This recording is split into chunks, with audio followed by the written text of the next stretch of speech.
Hey, how's it going? This is another episode of the Caveman Corner. The date today is October 21st, and we got a fucking doozy of a game tonight. If you guys love some Case Keenum action, you're going to love tonight. A little bit of that Denver Broncos being trash against them. Anyways, we'll talk about our games last week. So, Mitchell, you got some bragging to do right now? Well, first off, the kids call what's going on tonight. I believe it's called a banger alert. So, banger alert tonight, everyone. We got a nice game coming. Speaking of what the kids say, I guess that's what I call cringe alert for you saying banger alert. Just, trying to get in touch with our how do you do, fellow kids, our young fans over here. I guess I could brag against you. I got the coin is essentially the Terminator running us down right now, so I don't know if I want to do too much bragging. Yeah, this is the ultimate comeback story for the coin. We've been on here talking shit about the coin week in, week out. But the coin goes 9-5, and I think they're only are they tied with you now? Is that what's going on here? The coin is tied with me. So my season record is 47, 46, and 1.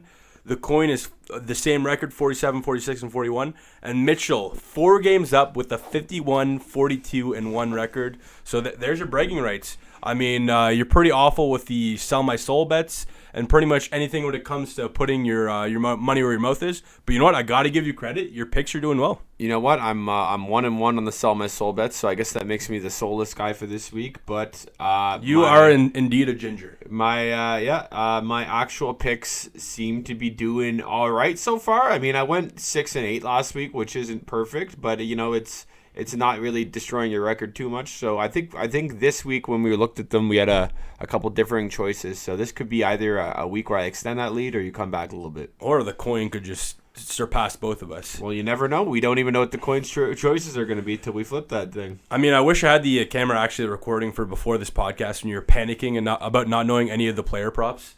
So it's going to be I'm curious to see what your sell my soul bet of the week is, because it was a pure panic pick. I guess you're going to learn when we get there. In terms of this past week of football, before we move to Caveman of the week, why don't you talk about your sell my soul bet of the week last week? Wasn't it Kadarius Toney, and you just an absolute heartbreaking defeat? You were close. I was definitely big on Kadarius Toney. I think he had 4 snaps and 3 catches, so he would have been a really good bet if I had actually made it and he stayed healthy. But no, I bet on the Thursday night action. I went with Kenneth Gainwell, who kind of promptly died. I think he hasn't been seen. He fell down on the field and has never been seen since. To recap mine too, my sell my soul bet, I did the over on Ronald Jones rushing yards, which is at like 12 yards, and the over on Jalen Hurts, which is like 42, and both paid off. And I actually posted this in my story on my Instagram page, but I had 2 different player props. If Tom Brady threw for 5 passing yards more, or he ran for he didn't have those 2 kneels at the end,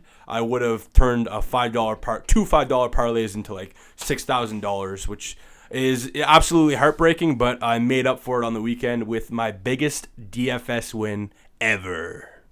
To date. Guys, we're not actually here to date. I appreciate that. We're not here to talk football, guys. We're just here to humble brag. I mean, well, it's slightly a betting show. No. It was a big DFS week for Riley. We're happy for the kid. He went and won a lot of money.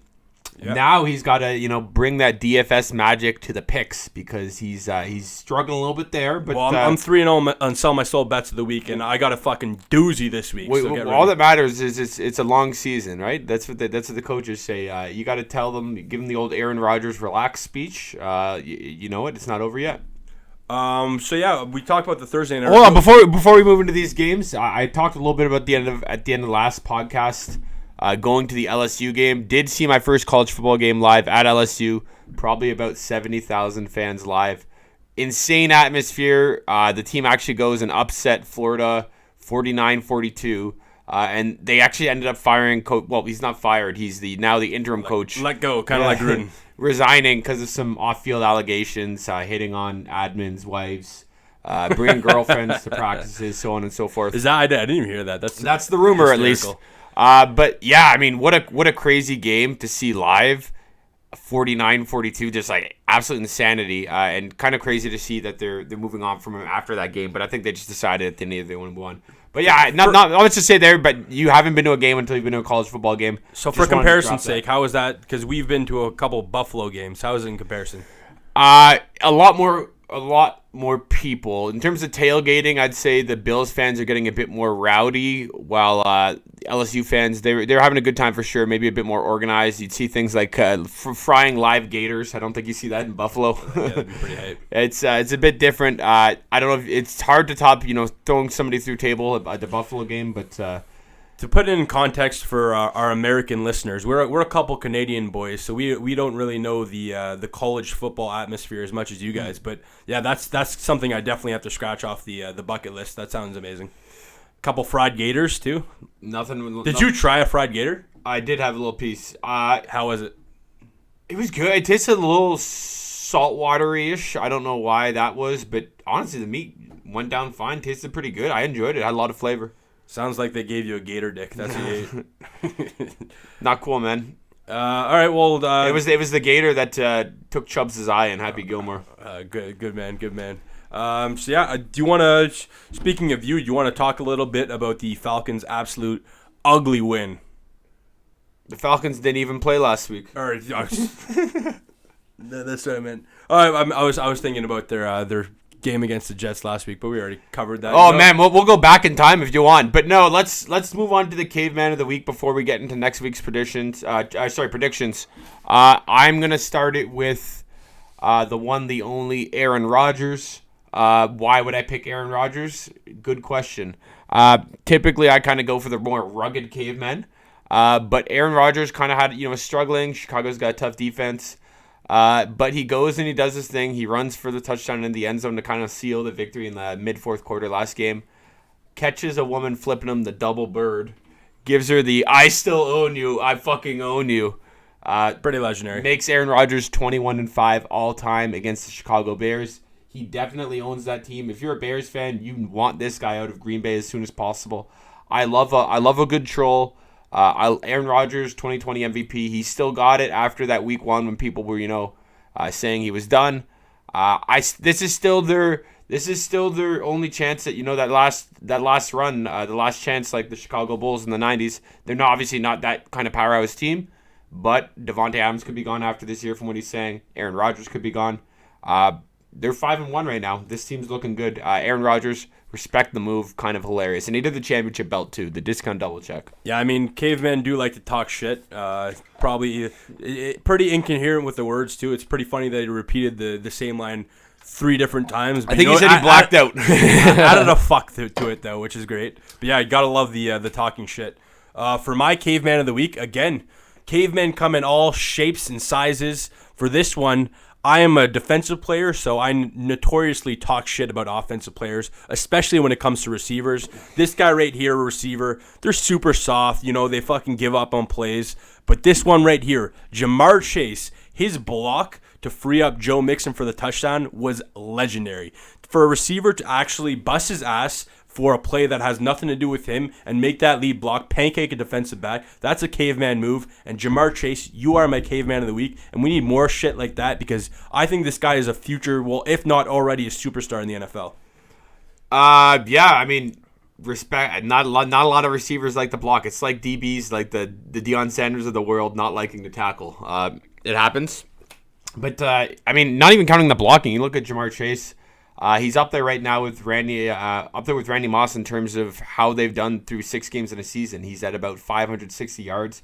He's at 5 touchdowns. That's a historic pace. I mean, wild. Gonna be tough to keep that up over a 17-game season. But if he does, we will be talking about him in terms of potentially the best rookie season of all time from a receiver. It's crazy, and I kind of actually just counted down this list, and it just seems like quarterback and receiver stats gets more and more inflated for these young guys. That's why. You look at while it is very impressive, the Justin Herbert season, it's kind of a product of the day and age he lives in. Again, not to discount him. Somebody tell that to this year's quarterbacks. Yeah, fair point. It's been pretty shite. They're back to what quarterbacks used to look like 15 years ago. Then you have entered the NFL. Yeah, but then you have Mac Jones throwing for 70+ completion percentage. Yeah, but he's being conservative, right? Bill Belichick. It's not a Herbert type season. Not just him being conservative. It's fucking Bill Belichick. Man, I love Bill Belichick. I trust Bill with my life. But this guy needs to fucking go for it in fourth down. I feel like we're getting a bit sidetracked. I feel like we're getting a bit sidetracked. I'm going to do a little bit of rant because that fucking Cowboys loss is another gut-wrenching loss for the Patriots. It fucking pains me as a Patriots fan. Just fucking go for it in fourth downs. What do we have to lose, man? We're just 4th and 2 on the 50-yard line in the fourth quarter. And that's like the second week in a row. It's like, man, fucking grow a dick. I like. Then you look at Brandon Staley going for it in his own 19. It's like, man, I don't want that crazy of a fucking coach. It's two opposite ends of the spectrum. Those are guys from different generations right there. But yeah, just go for it. Anyways, there's my little rant about the Patriots. But you want to go for your Chooch of the week now? Yeah, sure. For my Chooch of the week, I'm going with Chris Broussard. Who is Chris Broussard, you ask? Well, I saw that. It's kind of like me talking about the Falcons win last week. I love to, exactly. You and Chris Broussard have a lot in common. I'm not fucking employed by ESPN. Not yet, that is. If you don't know Chris Broussard, I guess a somewhat, not really a reputable NBA reporter with ESPN, but I'd say he's more reputable. He is a reputable NBA. Well, yeah, but not really NFL. But even in the NBA circle, he's kind of laughed at. But like ESPN does, they kind of just throw these guys into everything. So as long as they're politically correct, they'll have a job in ESPN. Okay, anyways, Chris Broussard was he's trying to talk about why Buffalo did not convert their 4th and inches, and he goes in on star left tackle Taylor Lewan for the Buffalo Bills, who got injured earlier in the game, and he says, hey, Taylor Lewan got injured earlier in the game. He's the guy at left tackle. He's the guy who holds everything down there. Of course, Taylor Lewan's the starting tackle for the Tennessee Titans. And he's like, this Dion Dawkins guy, number 73 or number 74, I can't remember which number it was. He's like, this guy's a bum. What's he doing in there? Look at him get punked. Who's the starter? Of course, Dion Dawkins is one of the best young left tackles in the NFL and just got a huge contract extension. Had nothing to do with the starting left tackle, not being in that play. So for the Chooch of the week, I'll go with Chris Broussard. Do your homework, buddy. Maybe stick to basketball. The old stick to basketball. The old stick to basketball. That was a tough break right there for Chris Broussard. I'll tell you who wouldn't make that mistake. Christina Pink. But anyways, actually, I want you to look up because I'm curious. Did he backtrack at all? Did he go on Twitter and kind of? Yeah. So I mean, if we want to talk about that, he had actually a statement later in the show where he kind of joked about it. He's like, "Yeah, I know, I messed up." So he did talk about it, how he screwed up. I guess you can't be perfect, but that doesn't exempt you from the Chooch of the week. It still happens. Well, I think when it comes to ESPN, they just let these guys cover all sports, and it's just impossible to be a master of all sports. At that point, you're just speaking in generalities, which is kind of just... It kind of sounds like us. I mean, well, I think we go a little bit more down to the nitty-gritty of it, and we can swear, make whatever comments we want. But yeah, I just think they cover too much. Anyways, let's move on with my Chooch of the week. And I feel like I'm copping out with this one because I gave it to Jackson Mahomes last week, but I'm giving it to the whole Mahomes family again, besides Patrick Mahomes. Let's give it to Patrick Mahomes, too, for that throw that went 10 yards in the air. That was pretty bad. Well, that's why I have... Well, throw him in. Mahomes family, Patrick Mahomes has to count. But more... And the dad. I don't have a problem with the dad. I actually don't even know if he's in their life. I just saw the mom on... The dad's a former Major League Baseball player. I'm pretty sure he's in their life. Yeah, but it could be a little bit of that Kerr action where they got that late divorce. But yeah, you see the mom on Twitter when the Tyreek Hill dropped the ball, and she's pretty much just saying that should not count as interception for Patrick. Pretty much saying, Tyreek Hill, you suck. Shout out to mom. Way to respect. I think it's like Sherry Mahomes. Sherry Mahomes. Way to defend your kid on Twitter. Stick to making 6'7" babies. What are you talking about? I'm actually gonna defend her here. Good move. Always defend your son on Twitter. Way to go, Miss Mahomes. And then we got the real gripe I have with Jackson Mahomes, who does a dance on the Sean Taylor Memorial that's clearly fenced off, and then he tries to backtrack but says, I accidentally did it. No, you fucking did it on purpose, Jackson Mahomes. You're an absolute chooch. Go fuck yourself. I can't believe these 15-year-old TikTokers are piping this guy up, and this guy is pretty much famous through his brother. This sounds like a Grind My Gears segment from Family Guy. You're the Peter Griffin. From what I saw with the Jackson Mahomes thing, apparently that's the place they were told to stand during the game. But, bullshit. In the fenced off 5x5 area that has 21 fucking on it. Bullshit. I'm simply repeating what I've been told. Mrs. Mahomes, shout out to you. Keep your defending your son on Twitter. Did she defend Jackson Mahomes too? I have no idea. I know if she filmed it, bury her too, man. I just something about those people. Like Patrick Mahomes seems like a humble guy, and these guys are just fucking riding off his coattail. And the mom, I'm sure. I can't do a Kermit the Frog voice right now, otherwise I'd have a sick Patrick Mahomes down. But yeah, that's my my chooch of the week. I think now is about time. That was a pretty lively rant. I think we move on to the games. You got anything else you want to talk about last week? Not much. Was big into the LSU action. Didn't get to watch as much football as I usually do during the day. I wouldn't say I missed a lot of the action because I did end up catching up on a lot of it. But yeah, that Patrick Mahomes 10-yard pass in the air, hilarious. I thought maybe the shocking thing of the week for me was seeing Cleveland getting blown out by Arizona. Bills too, man. I think I got to remove the fake team label from the Cardinals. I think they're for real. You label them fake team? I throw around the fake team quite easily in terms of teams. I didn't really think the Cardinals were one of those teams that deserved to be undefeated. Would you change that fake team label to the Browns? Because Baker Mayfield, albeit injured, still looks really bad. Yeah, Baker hasn't looked good. The shoulder's messed up. But it's non-throwing shoulder. Come on. You know what? Now that since we're talking about the Browns, let's get right into the action of this week. On Thursday night, we have the Denver Broncos at the Cleveland Browns, with the Browns being favored -2 and the over-under set at 41. So we all know, like I mentioned before, Case Keenum led Browns this week. I'm going to go right to it. I'm going with the Denver Broncos in this one. I just think while I was super high in the Broncos before and I've changed my tune, I don't think they're as good. Their defense is still really good. And Case Keenum, I think, is going to get just jumped by this defense, their pass rush. I think Case Keenum is one of the better backup quarterbacks in the NFL, but I think if the Cleveland Browns are smart, they're going to deploy a heavy rushing attack. They don't have Nick Chubb, so it's going to be Dearness Johnson, and I think it's Dimitri Felton, or what's his name? Something like that. It's Felton. He's like the receiver / running back.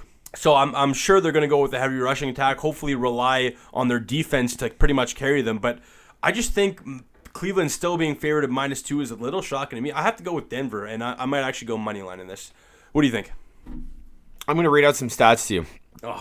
5,600 yards, 48 touchdowns, 5 interceptions. Is that a good college football season? No.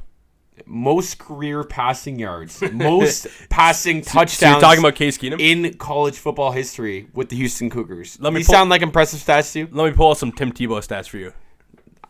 Most jump passes in NCAA history. I think you already know where I'm going with this.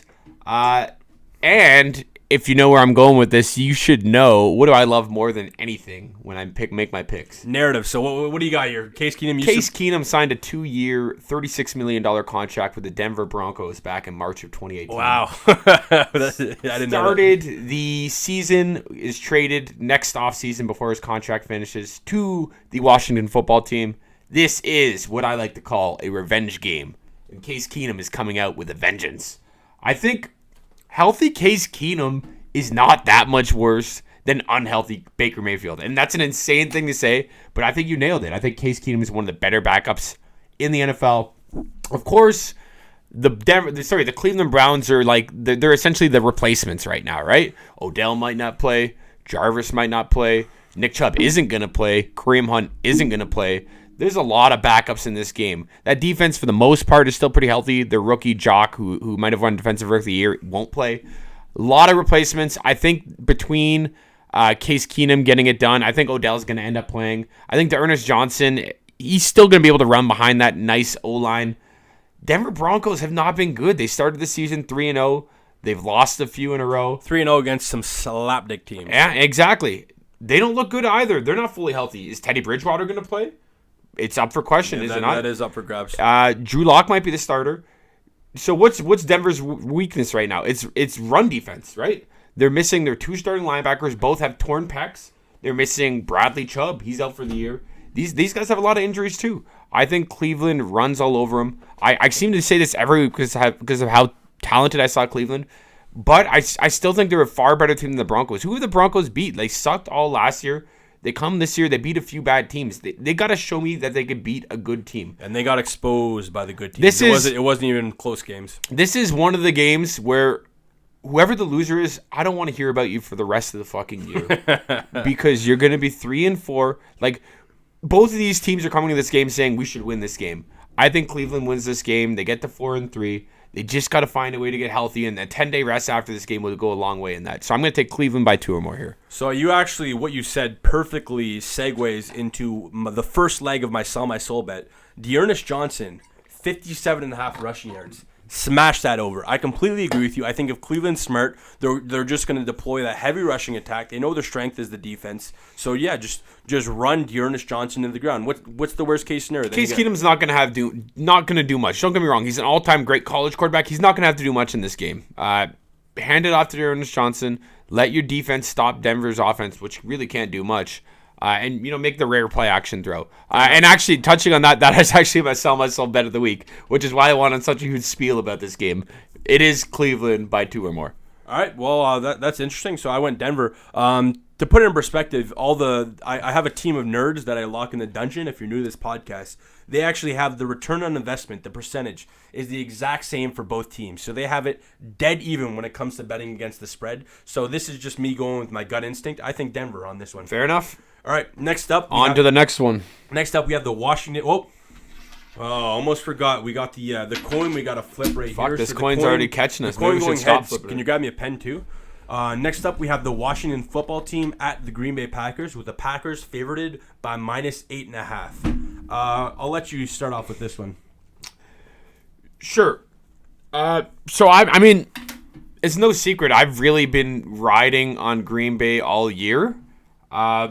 However, I'm going to kind of ease away from him in this game. I think this is a bit too many points. Washington was actually playing KC tight in the first half last week. Of course, they ended up kind of getting blown out. But I mean, Green Bay. It's like they're I don't know. They're hit and miss, right? They get blown out week 1. They've been kind of coming back. They're coming off a big rivalry game against the Bears. I think they kind of fall. This is one of those trap games, right? They kind of fall asleep a little bit. Washington, you already mentioned it. They had that hilarious incident with Jackson Mahomes doing the dance. What they need to have is they need their quarterback to be better.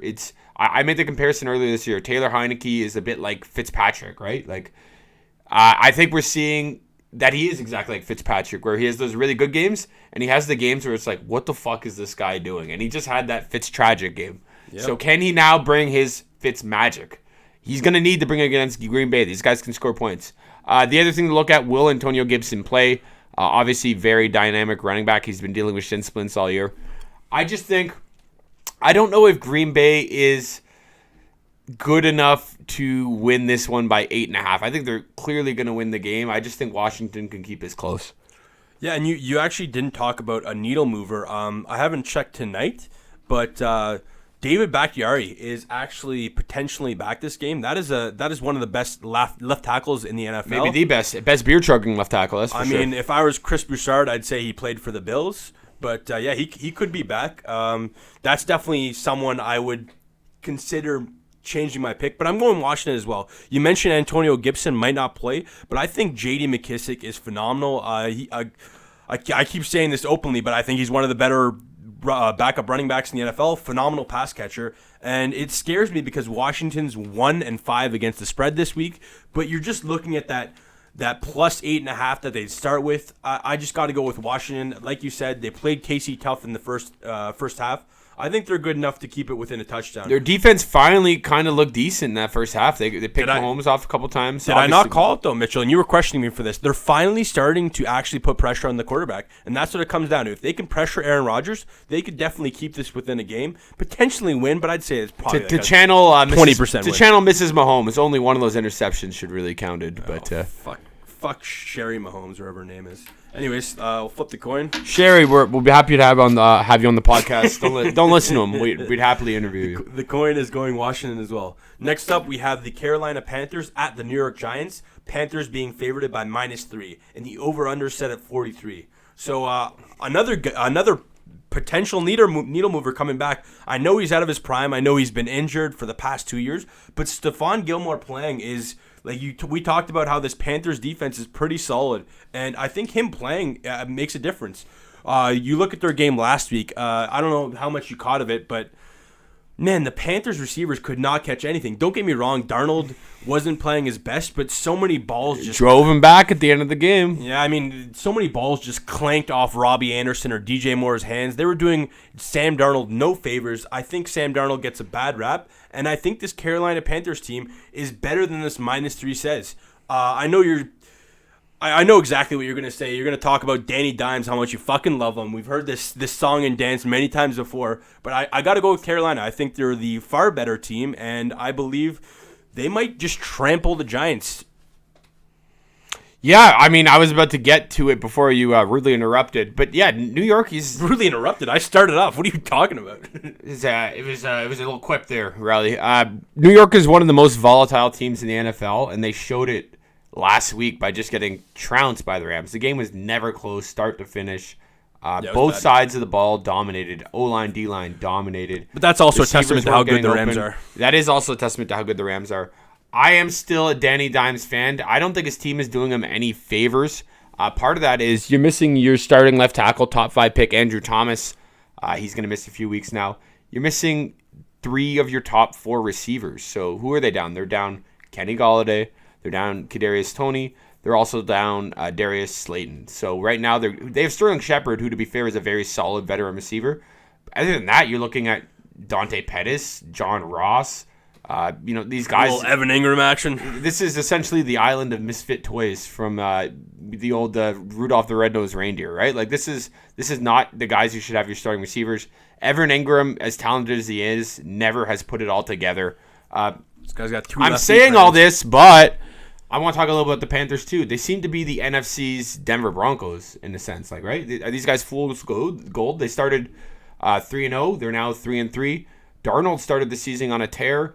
He's been trending down heavy. Coach is talking about recommitting to the run game. Problem being, Christian McCaffrey's not back, right? You still got Chuba Hubbard. He's a solid young back. He's not McCaffrey. Receivers have to be better. They dropped too many balls last game. I just think, I know it sounds crazy, but like the Giants, they went and they beat the Saints a few weeks ago, and I mean, are the Panthers better than the Saints? I don't think so. I think they can play this game tight. I don't know if they're going to win, but I think they're going to be able to keep it within a field goal, especially after being embarrassed last week by the Rams, who are a better team than the Panthers. I think they're going to kind of come out. They know they're missing these receivers this time. They're going to game plan for it. I think they're going to find a way to keep this within 3, and if they don't, watch out, Joe Judge, because your job is on watch. Yep, and I remember doing a head coach hierarchy, and people were calling me out for having Joe Judge so low, but, I mean, could be fucking canned. Oh, we lost the coin. We got a backup coin. That's how ready we are. The coin says heads for the home team.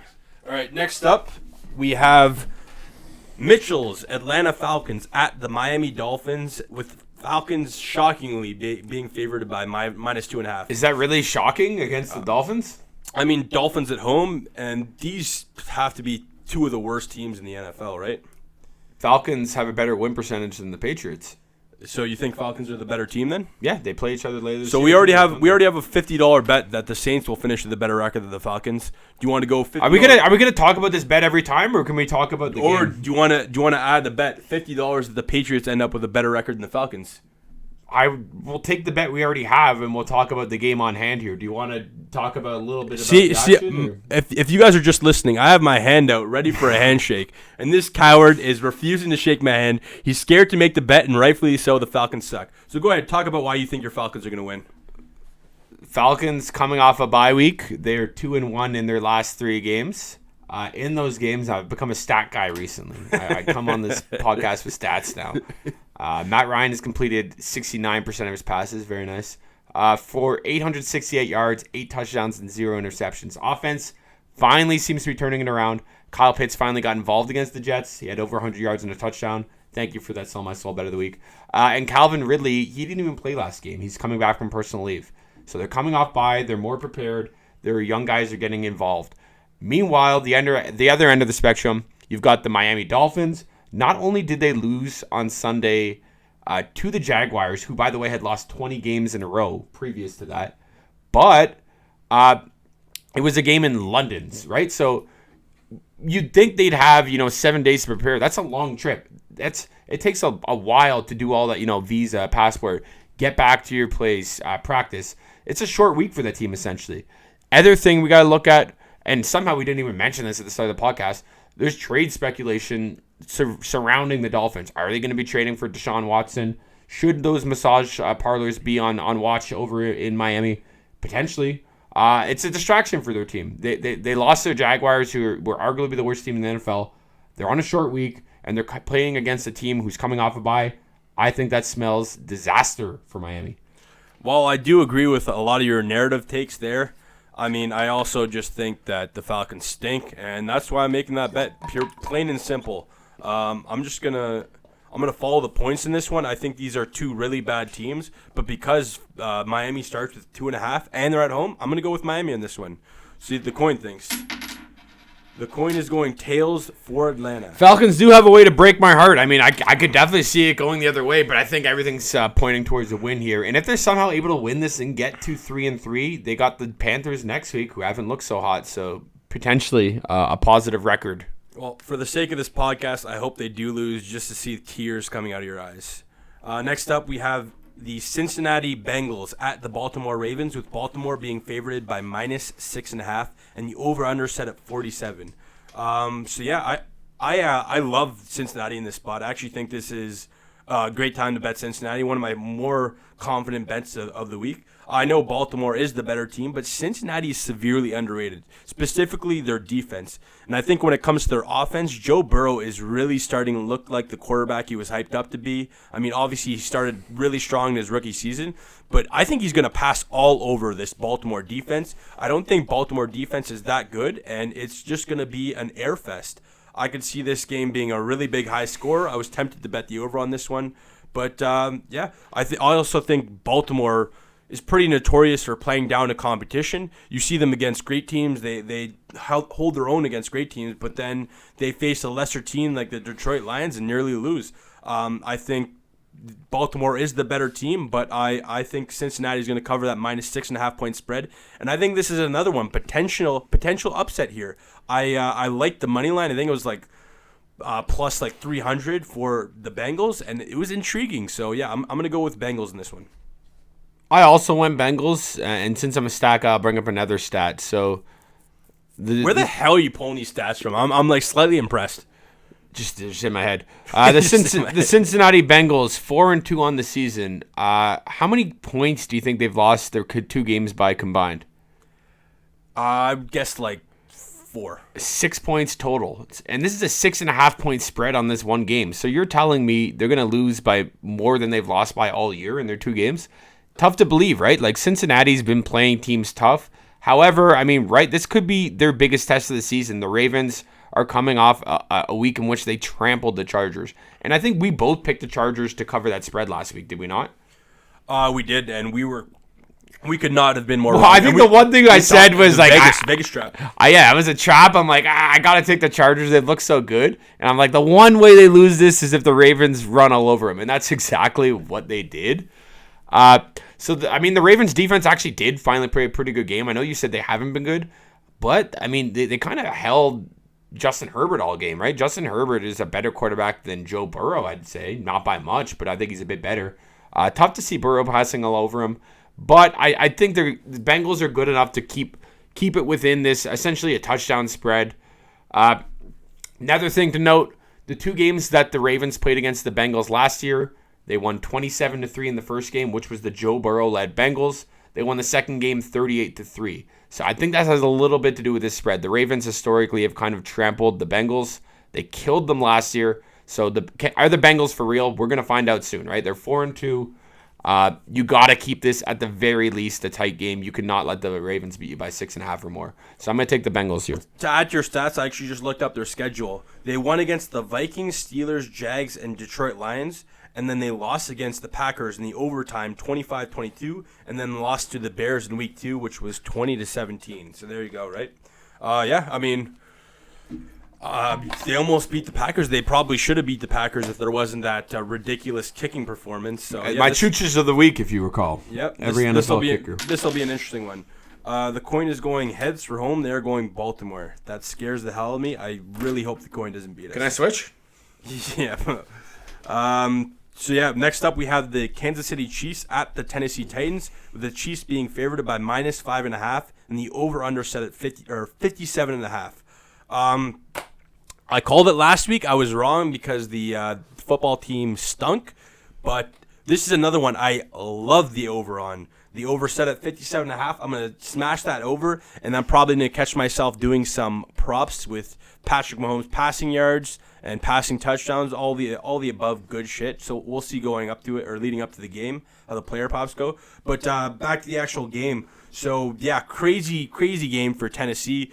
I'm already going to speak, like I can read your mind with the narrative. You think they're riding high off the win, so they're not going to be as prepared for the Chiefs. But I think it's the opposite. I think Tennessee, kind of after taking down a top team, knows that they can pretty much beat any team in the NFL. Derrick Henry is just a bully. I love the way he's playing. He's bullying every single defense, just wearing them down.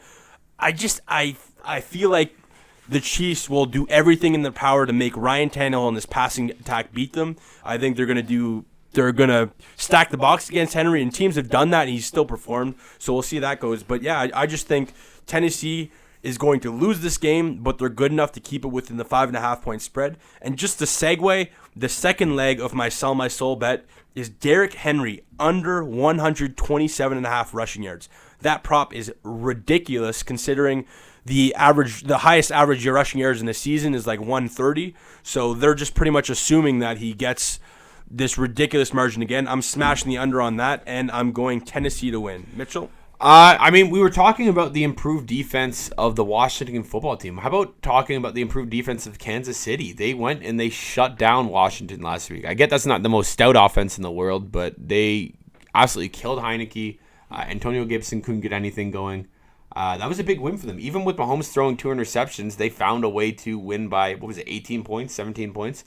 I think you kind of nailed my narrative, right? Which was I knew it. I fucking knew it. Part of it. So Tennessee's riding high after their win, but it's a short week, right? You don't have a lot of time to prepare after that Monday night win versus Buffalo. It's hard to win in the NFL against 2 top-tier teams back-to-back. I don't think they win this game for sure, but the question is, can they cover that 5.5? And I'm going to say no. Reason being, Ryan Tannehill has not been himself this year. The way you beat the Chiefs, you got to be able to keep up with them. It's going to be tough to keep up with them with Ryan Tannehill playing the way he is. A.J. Brown finally getting going.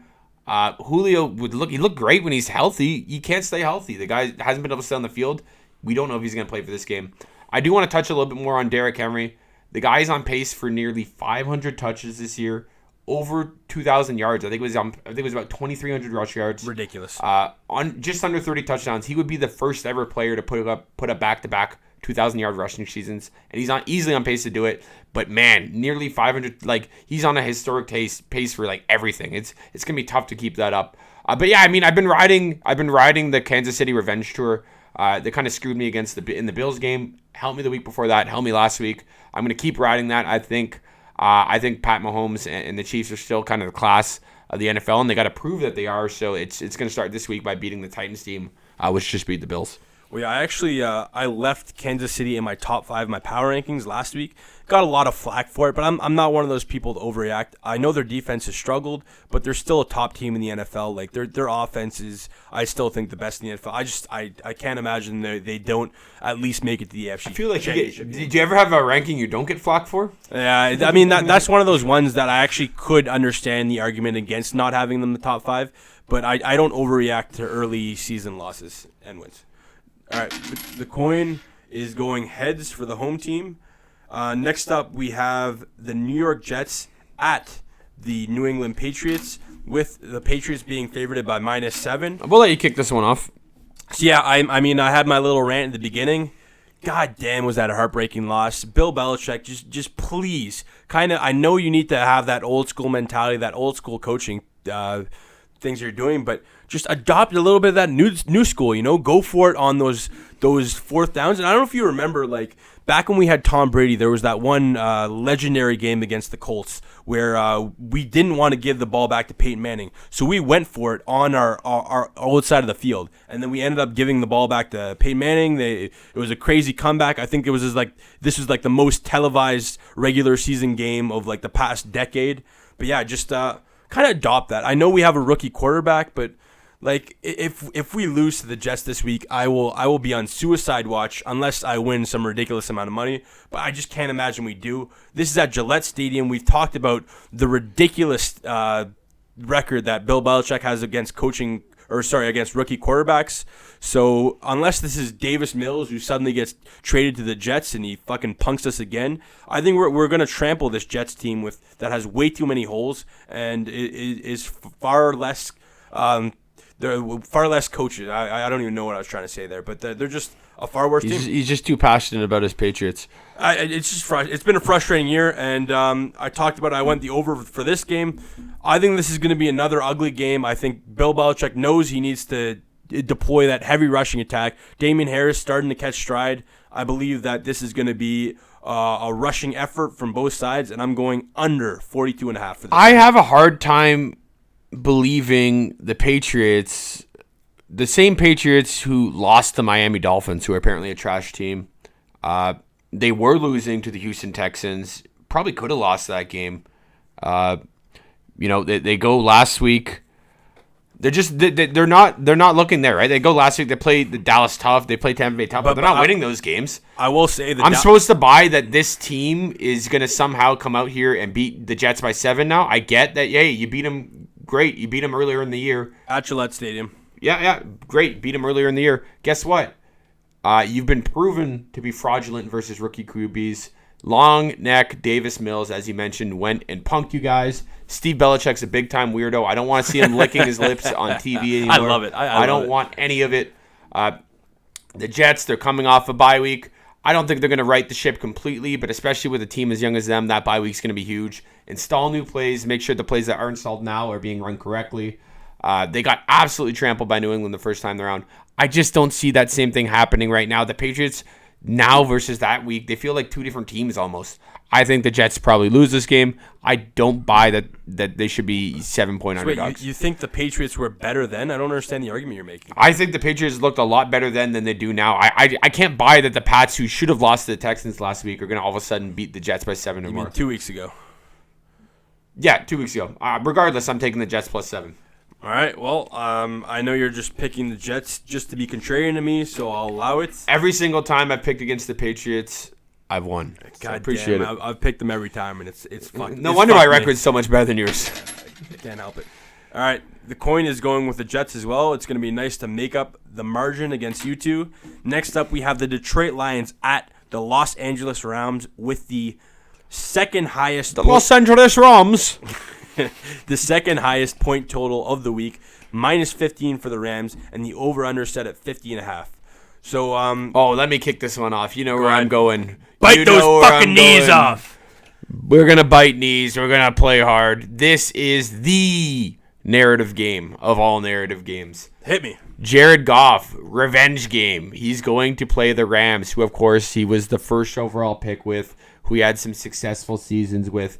And out of the blue, after signing a huge contract with the Rams, he shipped off for, and to make it even worse, him and first-round picks to get Matt Stafford, the ultimate fuck you. And then you got in the media, Big Vay talking about all the things that Matt Stafford could do that they'd never been able to do before. Just like, it's not something being said on purpose, but it's just kind of hilarious, like how big of a fuck you that is to Jared Goff. So Goff's coming off, not a great quarterback, coming off a few rough weeks. He was shipped away as damaged goods. He's been kind of, even his own coach is like, hey, our quarterback needs to be better. This is the ultimate revenge game. If Jared Goff cannot, put it together to at least cover, this is more than a 2-touchdown spread. If you can't put this together, you're not going to be able to put anything together. And I get that Detroit's been sporadic all year where they've covered against good teams and got, kind of stomped by others. I think they're going to be able to manage. They're going to be physical enough. They're going to be able to manage keeping this within 15. And I get it. The Rams are sharp. They crushed the Giants. They've crushed a ton of good teams. Still one of the better teams in the leagues. I just don't like this point total at 15. Rams will win this. They'll keep rolling. Detroit is going to cover. Jared Goff, if you want a future in the NFL, you need to cover this game. I don't understand how you could have the revenge narrative for Jared Goff and then not have it for Matthew Stafford. Do you not think that Matthew Stafford is just like, fuck the Detroit Lions? Well, like, Matt Stafford was ruined my Matt Stafford was done a favor. Matt Stafford's happy. Detroit done a favor by the Detroit probably Rams. went to him and was like, hey, do you want to go to a better team? He's like, fuck yeah, man. Revenge narrative. Fucking Matt Stafford's going to come up with a gift basket and send him to his... I have Detroit right now, but I'm so tempted to change that. Because I do believe Matt Stafford has more on the line. You think he wants to lose to his old team? I never said he's going to lose. I just think they're going to keep this within 15. Yeah. Okay, fair enough. You know what? That's kind of what it is for me. Obviously, the Rams are a way better team, but 15 is just a ridiculous spread. Did you also see Dan Campbell going out at the press conference and pretty much shitting publicly on Jared Goff to the reporters?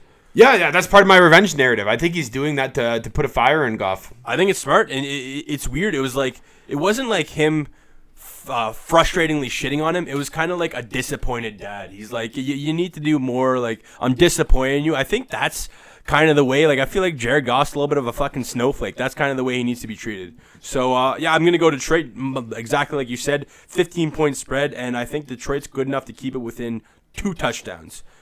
We'll see what the coin thinks. I think the coin's going with the Rams, and I'm wrong. The coin is going with Detroit just like us. Next up, we have the Philadelphia Eagles at the Las Vegas Raiders, and the over-under set at 49. The Raiders! So I'm going to start off by saying 49. I'm going under. A cop move. I got to go with the under on this one. I believe that the Philadelphia Eagles are a little overrated at this point, and I think people think Vegas is going to collapse because of getting rid of John Gruden. Didn't happen last week. Vegas is at home. I know Vegas at home seems more like a Hollywood thing where it's just big names, not like real hardcore Raiders fans, but it's still them at home. -3, I figured it would have been a bigger spread. I believe that they are good enough to win this game by more than a field goal. I know Philly kept it within a touchdown against the Bucs, but it was kind of a greasy way to do it. It wasn't like it wasn't a never felt close. It was never a close game. They kind of just greased that last touchdown to keep it within. I think Raiders trampled them and beat them by over 3. So the Eagles are a weird team to me because it's like some weeks they look really good and some weeks they look like they don't belong on the field. Keeping in line with my stat narrative, Hurts did not look good. Jalen Hurts did not look good last game. And over his past 5 games, I got some stats for you. He's completed 59% of his passes for 5 touchdowns and 4 interceptions. Those are not good stats. That's bad. He's dynamic with his legs. I get that. But you need to be better passing the ball. And realistically, they did not look like they were in last game at all. He scored 2 rushing touchdowns towards the end of the game. But he also only threw for less than 50%. He completed less than 50% of his passes, threw for about 120 yards and no touchdowns. You're not going to win many NFL games like that. I mean, same thing with Fields right now. Those guys need to be better. Well, like our good friend John Cedar says, he's like a poor man's Lamar Jackson, and I think he's a lesser passer and a lesser rusher. You just kind of. I think he's got the arm talent to be as good a passer. He's definitely less dynamic of a rusher, no question there. And the other thing going on with the Eagles right now, there's no run-pass balance. I mean, Miles Sanders 2 weeks ago, I think, had something like 2 carries. Last game against the Bucs, I don't think he carried it like maybe once or twice in the first half. And then towards the end of the game when they were kind of getting those garbage yards. I know they're not garbage yards because they were actually somehow in it at the end. But they have no run-pass balance right now with the Eagles. And touching on that, I've got this is not a new theory, but it's the interim coach theory. It's like when you get this new coach, your team starts playing hard for this guy if they believe in him. They've got Rich Bisaccia. He was the special teams coordinator over there in Las Vegas. He's one of those guys who knows everybody on the team. And they went and they smashed Denver last week, right? So the Raiders are now surprisingly 4-2. They're tied for first in the AFC West. This is a big week for them. They've got a bye week after this. What they need to do is focus on this game. Don't look ahead to the bye week because your schedule is about to get a lot tougher. If they win this, they're 5-2 going to their bye. This is a huge, huge game for the Raiders. I think they're going to win by 3 or more. All right, fair enough. Potential return of Lane Johnson, though. That's something to watch. One of the best linemen in the NFL. The coin is going with heads for home, which is the Las Vegas Raiders. Next up, we have the Houston Texans at the Arizona Cardinals with the biggest point spread of the week, minus 17.5, which is wild to me. So, I gotta say it. Houston stinks. We all know Houston stinks. Does New England know? Fuck. But I think they get a little better with Tyrod Taylor. But I believe this is the worst team in the NFL. Is Tyrod confirmed playing? I don't think he even is. That's not what I'm saying. Oh, okay, gotcha. I thought you were What I'm saying is they're the worst team in the NFL with Davis Mills. I believe that they're going to get trampled. But 17.5 points. This is a college spread. This is a college spread, right? And I think they're an NFL team. They know how to agree. They'll probably deploy their awful three-headed monster of a running back, try and kind of make sure that Kyler Murray has the least amount of possessions as possible. The disrespect to Rex Burkhead. Fuck, they haven't used him at all. The four-headed. Bring this guy back to New England. We fucking need him. But yeah, I just think that Houston's somehow going to grease this. I don't think it's going to be close at any point in the game. I think Arizona's going to win by a decent margin. But as long as you keep it within 17, you win it for me. So I got to get Houston in this one. I mean, other than the New England game, what has Houston done? I'm not counting. I'm talking with Davis Mills. Right? They obviously won week 1 against the Jags. Nothing. And so what do they got going now? Well, now they've got Laramie Tunsil, who just got thrown on the IR. That's one of their best players. You think that's going to help them win? Nope. So I think I've picked against the Cardinals every single week, and I've been wrong every single week. And I'm not a man too proud to admit when I've been wrong. Arizona, this is the stupidest spread I've ever seen in my life. 17.5. It's time to start sipping the Kool-Aid. I'm in. They smashed Cleveland. This is a ridiculous spread. This is a ridiculous line. Arizona, I'm riding with you. I refuse. You've beat me. You've battered me. I've been wrong every time. I will not pick against you again unless you get it wrong, and then I'll start picking against you again. We got the Kevin Durant of podcasting without the talent. Just I'm going to take my talents to Arizona in this pick. It seems like a ridiculous spread, but what does Houston show me that they could keep with this? And yeah, I'm not super confident, but 17.5. Come on. So coin is going tails, agreeing with me. Imagine what J.J. Watt and Chandler Jones could do with that neck. Fucking strangle him. Next up, we have the Chicago Bears at the Tampa Bay Buccaneers, with the Bucs being favored by minus 12.5 and the over/under set at 47. So I'll let you kick this off. Yeah, sure. So this is a big spread, right? 12.5 points. And I know last game I went with the big spread. I'm going to go against it here, and I'll tell you why. So unlike Houston, I get that Chicago isn't very good on offense, but they're at least competent on defense, right? And they've got guys on offense who can make some plays at the very least. So for that reason, I don't like this. It's 12.5. That's almost 2 touchdowns, right? Their offense is a mess. I get that. But Herbert and Damian Williams have actually been pretty good. I get Damian Williams on high COVID. They've been very solid. They have weapons. They have Allen Robinson, who hasn't done shit this year. They have Darnell Mooney, who actually has done a few things. You got to figure eventually Justin Fields is going to figure it out, right? This guy was one of the most touted quarterback prospects. If he doesn't figure it out, I have a strategy for you. My college coach switched us to a double wing offense. Just go with the double wing, Chicago. Yeah, right. Would you guys go fucking 1 win that season? Was not a good season. But that offense was gaining more yards than the Chicago offense, so it's something to consider. Tampa Bay's been just as good as advertised this year. Every single receiver seems to be a threat. Tom Brady is playing as good as I've seen him play in maybe about 10 years. Playoff Lenny is back. He's regular season Lenny now.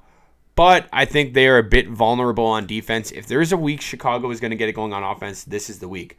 Their front seven is still filthy, but they're banged up in the secondary. They can be beat. They can be beat with double moves specifically, and Darnell Mooney may be the guy to do that. I'm going to take Chicago to cover 12.5 because I think they're at least good enough to stay in this game. See, I agree with you wholeheartedly. I mean, you talk about how their weakness is their secondary, and that's clearly their weakness. But is Justin Fields the guy who's really going to exploit that weakness? I haven't really seen him make a single impressive throw this season. I don't think he's there yet. And I think that double wing, never too late. Yeah, I think that Tampa Bay defense might expose him. But no, I'm going Chicago. I think they'll probably just deploy that heavy rushing attack. And again, it's keeping it within 12.5. I think they'll play low-risk football. They'll let their defense do the talking, and they just need to not turn over the ball on offense. And, I mean, I find it hard to believe that this Bucs front seven will get gashed up by the run, but that's kind of the path to victory for the Bears, though. They can't turn over the ball. The Bucs are allowing like 40 rush yards a game, but wild. Sometimes you got to move backwards to move forward. But double wing offense. We saw, we saw Jalen Hurts get a lot of success in the ground. I think he ended up. It's a bit different from the quarterback position, though. Well, that's what I'm saying. Justin Fields is that guy. Yeah, but I could see them. A lot of read option stuff. But I haven't run it much this year. I mean, maybe they need to. They need to, man. It's like you need to get Justin Fields where he's comfortable. Hey, he's clearly not sticking in the pocket and throwing the football. No, he is one of the most overrated. Not anymore, but I just don't think he's overrated by who. Man, I'm telling you, but I just have take lock with this. It's just people back in the day, just like 2 years ago. I think people, he did. People thought Matt Nagy was like the best coach. Didn't he win Coach of the Year? Am I crazy? Yeah, fuck him. He's in my fucking books with Patrick Mahomes' mom. You want to fuck Matt Nagy and Patrick Mahomes' mom? That's all I'm taking from this. Now she's definitely never going to join the podcast. All right, Coin went with Chicago. Next up, we have the Indianapolis Colts at the San Francisco 49ers. The 49ers being favored by -4. And sticking to the 49ers mantra, the over-under set at 44. So, I just... a lot of fours in this game. A lot of fours. So, is Trey Lance starting? Do we know? No, he's not. So, Trey Lance, not only is he not starting, he's not even practicing. So, Jimmy G was limited in practice today. Looks like he's going to be the guy. So, it's Jimmy G back, which actually, again, nice little segue going. The third leg of my Sell My Soul bet of the week, Debo over 69.5 receiving yards. Smash that. We got Jimmy G coming back. Jimmy G was tearing it up with Debo, albeit very limited time they were together. I think Debo is going to have another fantastic game. This has been one of the better surprises of a receiver. He's the clear alpha on this team, especially without George Kittle, and I think he's going to eat. If you're in fantasy football, target this guy. I think it's going to be a lot of the same for the rest of the season. But going with the opposite end, I think the Colts are starting to hit their stride. We saw them like probably their most impressive game was a loss against the Baltimore Ravens, which is pretty crazy. But again, they're hitting their stride. I mean, trampling the Texans doesn't really do much for me. They're the fucking Texans. But I just think they're good enough to keep it within this 4-point spread that the 49ers have. I'm going with the Indianapolis Colts. This is the Sunday night game, correct? This is the Sunday night game. Good news for Indy. Looks like Quentin Nelson will play. Been activated off the IR. I agree with you. They have looked good the past few weeks. Best game, like you mentioned, probably coming against the Ravens. Jonathan Taylor is eating. Yeah, he's doing well. But at the end of the day, this is still a 2-4 team. Their only wins have come against the Dolphins and the Texans. But again, on the other hand, we got... Sorry, go ahead and make your point. I was going to say, again, that their most impressive game of the season was against the Ravens. I think they're good enough to compete against top teams. Oh, yeah, for sure. And the 49ers are missing like a guy like George Kittle. And I think I overrated the 49ers a little bit going into the season. I think they were maybe a bit overrated, but my point will be this is still a well-coached Niners team. They're still pretty stout defensively, especially with those guys getting healthier. Good news, San Francisco. You're coming off a bye. Jimmy G slated to start. The team has actually looked very, very good when he's been in the game. I think Trey Lance is still going to be the future. He's just not ready. He's the Div 2 quarterback who didn't really play last year. You need Jimmy G to be successful this year. I think the 49ers get back on track sooner than the Colts. I got the Niners winning by 4 or more this game. Coming off that bye, being coached up for this Colts team, they're going to be ready to go.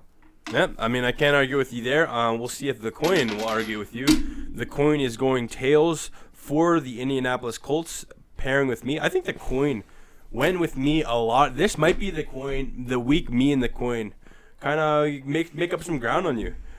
But either that or you and the coin lose some more ground. Yeah, we'll see. We will see. So finally, we have the Monday night game, the New Orleans Saints at the Seattle Seahawks, with the Saints being favored by -5 and the over-under set at 43. So I'll let you kick this one off. So Seattle is a very strange team right now. They did keep that game against the Steelers. Admittedly, this is probably the game I saw the least of, but they did keep that close, and they probably could have won if DK Metcalf didn't go hero ball and then get in an argument with Shannon Sharp on Twitter. Well, I mean, that didn't really affect the game. It was well, of course, his argument on Twitter didn't affect the game. No, I mean, him fumbling the ball. Like, thankfully, they got absolutely bailed out by the refs. And then ultimately it came down to Geno Smith with that costly fumble in overtime. Yeah. The other thing to watch here is Seattle's backfield is it's just a war zone right now. Chris Carson for sure out. We don't know how long he's going to be out. Alex Collins, I've never seen Pete Carroll actually say, he's always the most positive guys with news. Like, he'll say, yeah, he's good. His neck hurts a little bit and the guy will be out for like 5 weeks. After the game with Alex Collins, he's like, yeah, he's banged up a bit. His knee hurts. His thigh hurts. He was hit hard a couple times. If he's talking about you like that, it's like, I don't know if this guy's going to play the game. If he's positive and you don't play, you're definitely not going to play if it's negative. But the return of Rashad Penny, he's activated off IR this week. Maybe a healthy dose of him. He's been a first-round pick who's really been a bust for the most part. What's a healthy dose, though? How many touches do you think he's going to get? 10, maybe? Talking about a full dose of Penny, maybe 10 to 15 touches. This guy's literally going to break on the field. I could absolutely see it. He hasn't been able to stay healthy. It's going to be like his last career game ever. He hasn't been able to stay healthy. At least ease him in. Come on, Pete Carroll. On the other hand, you have a Saints team with a winning record that is coming off a bye. I just feel like this spread seems a bit too rich, this +5. I had Seattle as a better team going into the year. I know they're missing Russell Wilson, but other than that, well, Chris Carson too. Other than that, it's still the same team. It has a lot better than the Saints going into the year. The Saints offense has struggled a bit. Their D is getting healthier, admittedly, so that's going to help them in this game. I just don't think they have enough on offense for me to trust this 5. I'm going to take Seattle and the return of Rashad Penny to not only cover this 5, but maybe even potentially somehow sneak a win.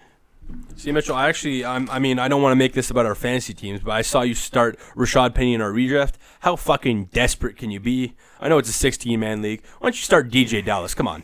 But yeah, I'm actually going to go big Rashad Penny truther. I'm going to go with the Seattle Seahawks in this one. Like you said, -5 just seems too rich for a team that's away, and that really isn't that good. I know Seattle's missing Russ. I know they're missing Chris Carson, but we saw Geno Smith play kind of, again, besides that fumble, play some mistake-free football. I think it's going to be a lot of the same. Pete Carroll, while I don't agree with his heavy rushing attack when Russell Wilson's in, I'm more of the let Russ cook guy. But with Geno Smith, that's kind of what you need to do. You need to play ugly football, and I think that is what they're going to do. I believe that they'll run all over this New Orleans team. I think they'll make it ugly, and if they don't win, they're going to keep it within 5. It's also worth mentioning Seattle was the part of my massive win on the weekend, so you better be sure my degenerate gambling going through all the way to Monday night. Wish me fucking luck. But yeah, I'm going with Seattle. We'll see what the coin says. Coin is going tails. Coin is going with the Saints, trying to catch some ground with us. So yeah, that hits all the games. I mean, shout out to the camera for not dying. Yeah, shout out to the camera. I mean, we actually charged it this time. Credit to us. We're not complete cavemen. We actually have electricity in this house. So yeah, you are up 4 on us right now. I think this is the week me and the coin both get over you, and we become the leaders in this week. This could be a flippening. I somehow doubt it. I think this lead will extend. So can you recap? Since I became a stats guy, my whole game is different. My Asian nerds locked in the dungeon have the stats way more down than you. Don't get it twisted. So yeah, do you want to recap your Sell My Soul bet of the week? Just to recap, it is for the game tonight. I had Cleveland winning by 2 or more. Big Case Keenum fan. So you're just going 1 then? You're just going no parlay? No parlay for this one. I know I've parlayed in the past. I'm going to take it a little bit safe after my last beatdown. Okay, so I'm actually... you know what? I'll parlay it. I feel like doing just the 1 is not fair. So I'll go Cleveland -2, and I'll go Seattle +5. So, all right. So the Thursday night game, the Monday night game. Okay, so it's clear Mitchell's got a shriveled up cock. I'm not going in I guess we have Canadian temperature, but an ice cold water and then coming out. But I'm going to go with all three. All that for a penis joke. All that for a penis joke. If you guys watch Seinfeld, I was going to drop a Seinfeld joke. So, yeah, I got Dearness Johnson over 57.5 rushing yards, Derrick Henry under 127.5 rushing yards, and Debo over 69.5 receiving yards. I'm probably going to bet each individually, and I will also be betting them in a parlay, and I'll probably parlay as well Debo over on receptions, whatever it is. I think these are smash bets. If you guys want to make some money with me. Mitchell, anything else you want to say before we head out? Before we end this podcast, because by the time we are at next week, the trade will have likely happened. Where's Deshaun Watson going? I mean, Dolphins make sense. Like, what do you think that the Dolphins give up Tua in the trade? Is that like what's the speculation? It's tough to say. I'm seeing yes, I'm seeing no. Other teams I'm seeing rumored: Panthers and the Washington football team. I just don't know. Like, even if the trade happens, is Deshaun allowed to play again? There's so much uncertainty around that situation. Like, I get Deshaun is one of the top tier quarterbacks. Just with all that's going on, like, it's hard to believe a world where Gruden is, boycotted, rightfully so, for probably a long time, and Deshaun Watson be allowed to play this year. I just think he's probably gonna have to sit out probably the rest of the games at the very least. Yeah, I mean, it's pretty a lot of probablys and maybes because nobody really fucking knows. Well, here's like the hypocrite, like being a hypocrite from when it comes to cancel culture is because you see all of these players in the NFL, whether it's beating women, domestic violence, all these other criminal offenses. If it's not caught on tape, no one gives a fuck. It's like if it's just allegations, the people won't bat an eye. They'll let it be. But since you're kind of caught in 4K when you're John Gruden, you have emails from a decade ago, then that's when you get axed. I think it's just a little ridiculous. I think it's very inconsistent. I don't know the answer, and I agree that John Gruden definitely cannot be sending messages like that and did deserve some backlash. But it just seems ridiculous and inconsistent. Our alt-right audience continues to skyrocket. I'm not. I feel like I'm kind of in between. I get both sides, but I'm also one of those people that like fuck cancel culture. And to any of the Houston massage parlors, you heard the man. Get your videos, and you'll keep them banned for the year. If a Houston massage parlor actually has a video of that happening, they could probably sell that to TMZ for like millions of dollars. Well, I mean, that's all I've got to say. I'm looking forward to Taylor Lewan at left tackle for the Buffalo Bills protecting Deshaun Watson this weekend. That should be a good one. I'm looking forward to the game tonight. Case Keenum, GOAT all-time college quarterback. Don't let me down. I mean, people have talked about ugly games in these primetime ones. I don't think there's been a single disappointing primetime game. Hopefully this Denver-Cleveland game does not disappoint. I mean, the Sunday Nighter and the Monday Nighter, a little disappointing too, but I have high hopes, man. The NFL has been killer all year. I've enjoyed watching it. I'm going to enjoy watching it this week. I think San Fran Indy is a fine game. I know their records aren't great, but those are two solid teams. Like if we were to put like a ranking on what is the best game this week, it probably looks like the worst slate of the year. I know I said that earlier. Like best game would be maybe Indy San Fran. Baltimore Cincinnati is kind of interesting. There's nothing. Baltimore Cincinnati interests me. Indy San Fran's. It's much like the Cleveland Denver game. Whatever team loses, blast them off into space. I don't want to hear about you for the rest of the year. Philly Vegas interesting too, but there's not that one ridiculous game. I'd probably say the most anticipated game, probably the KC Tennessee game. Yeah, that's actually the game. I don't know how we didn't notice that one. That's definitely the game of the week.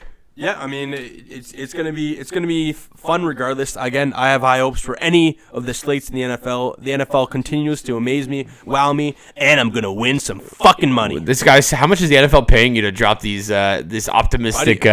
This sounds like an ad read for the NFL. No, I'm who's the puppeteer? Roger Goodell's at it again. Anti-football pussy. Nah, man. If I'm talking about cancel culture not being legit, then the NFL would not have me. That's why I'll never be part of ESPN, and that's why none of them will accept me, because I don't fucking bow down to anyone. Whatever I believe, whether right or wrong, I'm willing to admit it. I'm willing to talk about it. I'll accept the consequences, but I'm not going to bow down to anyone and fucking be a sheep. So that's what you're listening to. Right wing audience, let's skyrocket. So yeah, that was the biggest like needless political rant of all time at the end, but I think that's all we got for today. Pretty solid picks. Looking forward to taking a bigger lead. See you later, Caveman audience. Yeah, again, appreciate you guys listening. Drop a like, drop a whatever. Yeah, appreciate you guys. Peace. I don't bow down to anyone, Mitchell. You went on like a fucking 2-minute tirade about it.